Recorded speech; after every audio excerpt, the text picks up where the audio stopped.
Salam əziz müəllimlər. Bugünkü izahımızda ötən illərdə düşmüş basketbol üzrə testlərin izahını verəcəm. İlk öncə 2026-cı ilin MIQ sualına diqqət yetirək. 2026-cı il.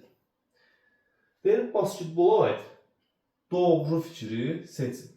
Baxın, müəllimlər, ilk öncə şərtə diqqət yetirməliyik. Şərtdə görək bizdən doğrunu istəyir, yoxsa yanlışı və yaxud da səhvi istəyir, yoxsa düzgünü. Yəni, diqqət yetirmək lazımdır. Şərtdən görək bizdən nəyi istəyir? Bizdən doğrunu istəyir, basketbola aid. Deməli, 1. Topu yumruqla vurmaq olmaz.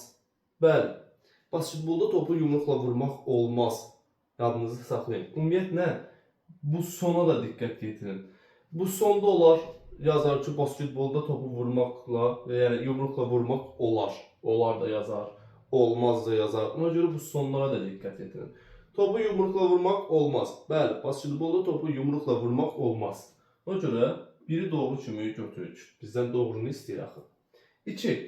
Top təsadüfən rəqibin ayağına dəyərsə, oyun davam etdirilir. Baxın, bəli, düzgün fikirdir.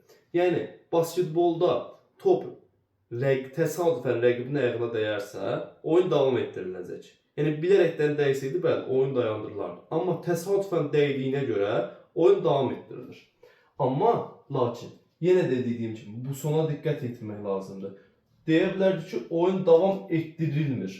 Etdirilmir olsaydı, yanlış olacaqdı. Amma etdiril yazdığına görə doğru fikirdir. Ona görə 2-ni də götürürük. 3. Basketbolçu topu çilədikdən sonra, yenidən tutur, çilədikdən sonra tutur və yenidən çiləyir.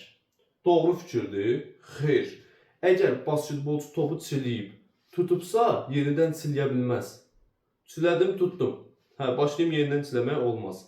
Çiləyib tutmuşamsa, artıq ya pas ötürməliyəm, ya da topu səbətə atmalıyam.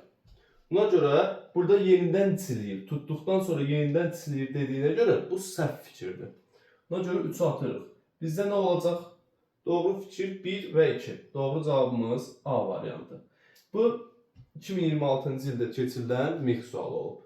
Və baxaq 2025-ci ildə keçirilən MIQ sualına. 2025-ci ildə. Basketbolda A oyuncusu 3 xallıq xətti tapdalayaraq topu səbətə atır. 3 xallıq xətti tapdaladı, topu səbətə atır. Həmin an B oyuncusu A oyuncusunun əlindən vurur və top səbətdən keçir. Oyun necə bitəcək? Baxın, məsəl üçün, mən A komandasının oyuncusuyam, topu səbətə atdığım zaman B oyuncusu mənim əlimdən vurur, mənə faul edir və top səbətdən də keçir. Buna biz deyirdik basket faul. Basket faul nə idi? Topu atan zaman, topu atdığı an oyuncuya qarşı qayda pozuntusu olmaq və top səbətdən keçmək. Basket, top səbətdən keçmək demək deyil, keçmək deməkdir. Faul da nədir? Qayda pozuntusu. Yəni ikisinin birləşməsi. Burada da 3 xallıq xətti tapdalayaraq, yəni 6.75'li xətti tapdalayaraq uğurlu atış atır. Neçə xal olacaq? 2 xal. 2 xal. Və uğurlu atış atdığı anda oyuncuya qarşı faul edilir. Faul edildiğine görə də plus 1 cərimə atışı veriləcək. Plus 1 cərimə atışı. Deyir, əlindən vurur və top səbətdən keçir. Uğurlu atış. Onda necə olacaq? A komandası 2 xal alacaq. A komandası. Plus 1 cərimə atışı. Elə variant D variantda. A komandası 2 xal plus 1 cərimə atışı. Doğru cavab D variantı. Əgər 6.75'li xətti tapdalamasaydı, 6.75'in xaricindən olsaydı, onda doğru cavabımız A olardı. Amma xətti tapdalayaraq deyir. Bunun əsasən də doğru cavabımız D variantı. Bu 2025-in müəllimdən işə qəbul imtahanında düşmüş basketbol sualı. Ümumiyyətlə, əsasən mən müəllimlərə deyirəm ki, bu, məsəl üçün, bir qaydanı öyrəniriksə var ha, o qaydanı, məsəl üçün, basketbol idman oyununu keçiriksə, öyrəniriksə, onu hər tərəfli öyrənməliyik. Bütün qaydalarını öyrənməliyik ki, bizə hansı sual düşəcək, onu dəqiq bilmirik. Bütün qaydaları bildikdə hardan düşsə onu yazacaq. Baxın, 2026-da fərqli sual düşüb, 2025-də fərqli sual düşüb. İndi 2024-də tam bir fərqli sual düşüb. Yəni 2027-də nə düşəcəyi bilinmir. Ona görə qaydanı basketbolu öyrənirsə bütün qaydaları öyrənəcək. Məsəl üçün hər şey əla, onu bilirik, bir hissəni yaxşı bilmirik. Gəlir həmən 2027-də həmən bilmədiyimiz hissədən düşür. Yaza biləcəyik? Yox. Ona görə də balımız oradan itəcək. Ona görə qaydanı təmiz öyrənmək lazımdır. Yadınızda saxlayın. Basketbol, yəni 2024-cü izahı, basketbol oyun qaydalarına əsasən verilənlərdən yanlış, baxın bizdən indi yanlışı istəyir, bir yaxud doğru demişdi, indi yanlış olanlar hansılardır? Səbətin yerdən hündürlüyü 3.05 metrdir. 3,5 metrdir. Doğrudur yoxsa yanlışdır? Doğrudur. Doğru olduğuna görə bunu atırıq. Bizdən yanlışı istəyir axı. 2-yə baxaq. Basketbol oyunu 4 hissədən ibarətdir. 4 hissədən ibarətdir ki, xeyr, basketbol 2 hissə. 2 hissədən ibarətdir. 4 period. Burada amma deyir 4 hissədən ibarət. Demək ki, yanlışın elə biri budur. O görə 2-ni götürürük. Bir basketbolçu 3 texniki faul edərsə oyundan xaric edilir. Basketbolçu 3 texniki faul, xeyr, nə 3 texniki faul? Onsa 2 texniki faul edən oyundan kənarlaşır. Üçüncünü ala bilər ki, yox. Demək ki, yanlış fikirdir. Yəni yadınızda saxlayın, basketbol idman oyununda oyunçu 2 texniki faul alarsa oyundan kənarlaşar. Hər texniki faula görə də bir cərimə atışı verilir. Yəni yanlış deyirdi, 2-3 tapmışıq. İndi 4-ə baxaq. Basketbolçu 2 qeyri-idman faulu edərsə oyundan xaric edilir. Doğrudur yoxsa yanlışdır?